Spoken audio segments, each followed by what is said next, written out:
del Ecuador. Concretamente, una comisión investigadora, el Gran Padrino, como se conoce a esta trama. Mireya Pazmiño es miembro de la Asamblea y es quien preside justamente esta comisión investigadora. Mireya, ¿cómo le va? La saluda Darío Misraji. Hola Darío, ¿cómo está? Qué gusto. Gracias por la invitación al medio de comunicación. Un saludo para toda Latinoamérica, allá en Argentina, acá en Ecuador. Nuevamente un placer estar con ustedes. Gracias. Mireya, le propongo que nos cuente, al menos desde su lugar en la comisión investigadora, ¿cuáles son los hechos que ustedes están en este momento investigando? ¿Cuáles son lo más importante de lo que ya han podido ir acreditando? Bueno, hay dos partes, ¿no? Dos informes que han llegado acá a la Asamblea Nacional. El primero con el que se conformó o por lo que se conformó la Comisión de la Verdad, la Justicia y la Lucha contra la Corrupción fue el informe presentado por el ex secretario, el señor Verde Soto, secretario de la Secretaría Anticorrupción, en el que presuntamente podría estar involucrado todo el gobierno en una red de corrupción en las empresas públicas. Surge de ahí también todo el poder. Le estaba observando esa cadena que usted lo pone, en el que todo el poder nace, donde el señor Hernán Luque, que lo otorga el presidente Guillermo Lasso Mendoza a través de un decreto 163, yéndose por encima de la ley orgánica de empresas públicas, en la que claramente en el artículo 8 dice que el directorio lo debe presidir el ministro del ramo. Pero él rompe ese decreto que ya estuvo anteriormente, el decreto 465, creo, perdón si me confundo, que estuvo en los anteriores gobiernos, y ahí claramente mencionaba quien iba a presidir los directorios de las empresas públicas sería el ministro del ramo. Pero Guillermo Lasso Mendoza en julio coge, le da un decreto para el señor Hernán Luque, el 107, y luego lo ratifica o le legaliza rompiendo ese decreto que ya había, nombrando uno nuevo, el 163, y le da todos los poderes, concentra todos los poderes en esta persona, Hernán Luque, quien luego, a través de varios intercepciones de comunicación, de audios que han salido, de conversaciones que han salido, este señor Hernán Luque están pidiendo incluso $120,000 mensuales para poder permitir que se siga dando todo este entramado de corrupción en las empresas públicas, en Flopec, en CENEL, en Petroecuador. Hemos visto cómo ha sido allanado también el gerente de Petroecuador, y luego de aquello recién el señor Guillermo Lasso Mendoza le pide la renuncia al gerente, sabiendo y teniendo en cuenta que todo este entramado ya había informes con responsabilidad penal que lo emitió Contraloría y que le hizo conocer a Fiscalía. Entonces, ese es el primer informe, o desde ahí nace la conformación de esta comisión. Pero no solo se queda ahí. Asoma o aparece una nueva denuncia de parte de un medio digital en el que ya posiblemente el señor Guillermo Lasso Mendoza estaría vinculado con el narcotráfico, con la mafia albanesa que nace y surge de igual manera con su cuñado Danilo Carrera, luego con su amigo el señor Cherres, y todo lo que se ha escuchado, ¿no?, en las conversaciones de este informe. Un informe que fue ratificado, que existe y que fue archivado. Ahora, a partir de esto, digo, porque lo de la mafia albanesa aparece como una de las últimas novedades, porque esto es como que lo vamos conociendo de a pedacitos, vamos armando esta historia o esta novela, la verdad, bastante oscura. Por ejemplo, digo, lo de la mafia albanesa o el grado de involucramiento que pueda tener en todo esto el presidente. ¿Cómo se prueba que el presidente estaba al tanto de toda esta red en caso de que se confirme que toda esta red funcionaba así? Mire, el día de ayer, en cadena nacional, el señor presidente acaba de decir que su cuñado, Danilo Carrera, no tenía la suspicacia, no tuvo el cuidado para identificar a corruptos, para identificar a narcotraficantes. Es lo que dijo. Mi cuñado, Danilo Carrera, no tuvo la suspicacia para identificar a personas no sé cuál fue la palabra que utilizó, pero claramente daba a conocer que eran personas corruptas y personas vinculadas al narcotráfico, porque tenía como amigo a una persona que ya fue condenada y que ha tenido varias denuncias judiciales por estar involucrada en el narcotráfico, como es el señor Chérez.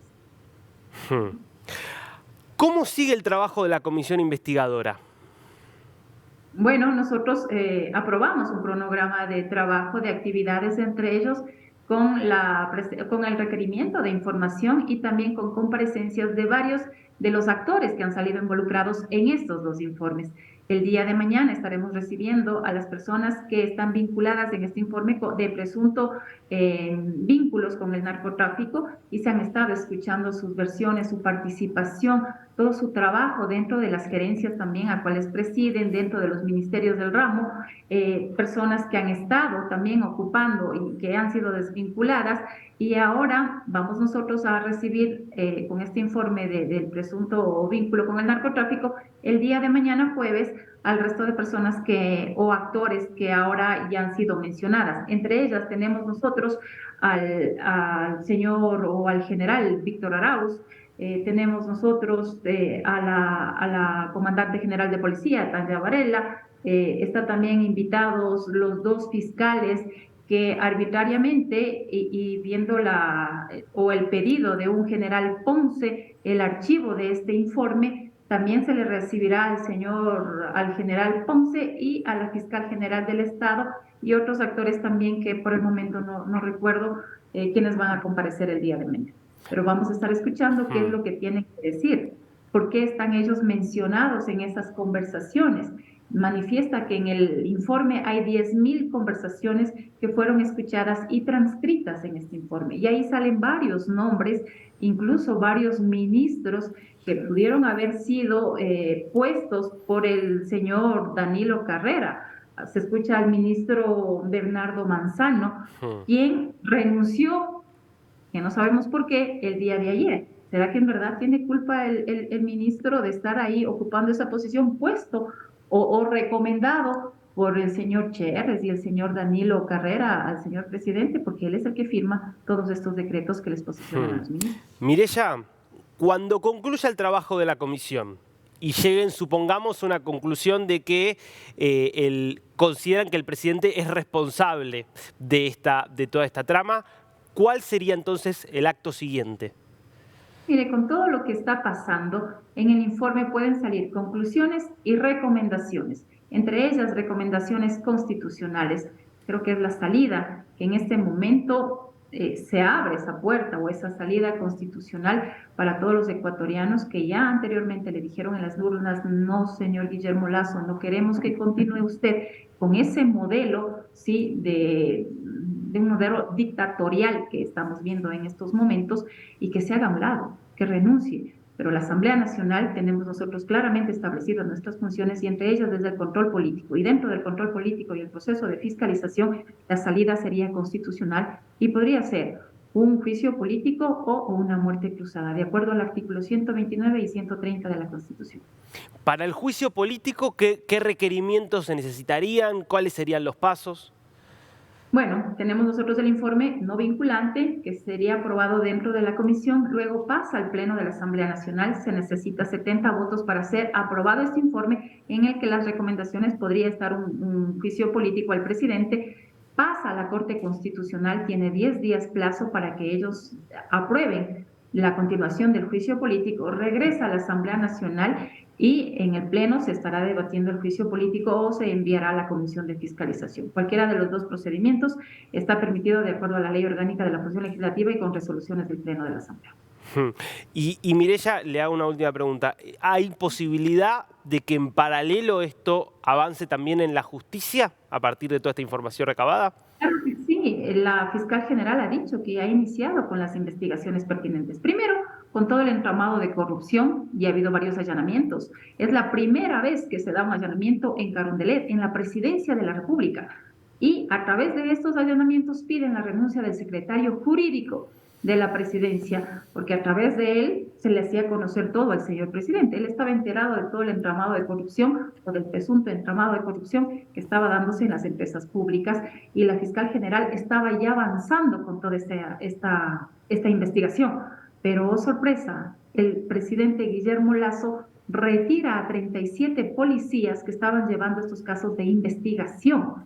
Policías que han estado ya algunos años y que tienen ya la experticia, que tienen también la especialidad, se han formado en hacer esta clase de investigaciones, y él, con el pretexto de que todo debe girar, deben ser cambiados, los investigadores, hace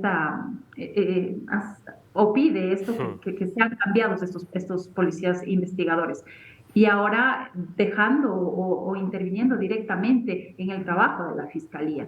Son personas que se han formado, que ya han estado con varios años, tomando experiencia, sabiendo cómo están avanzando los casos.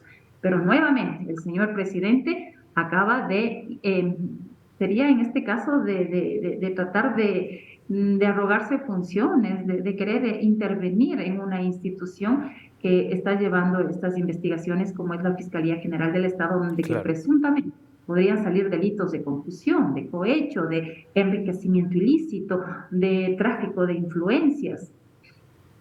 Mireya Pazmiño, muchísimas gracias por este tiempo con DNews. A usted, Darío, muchas gracias por la invitación. Una buena mañana.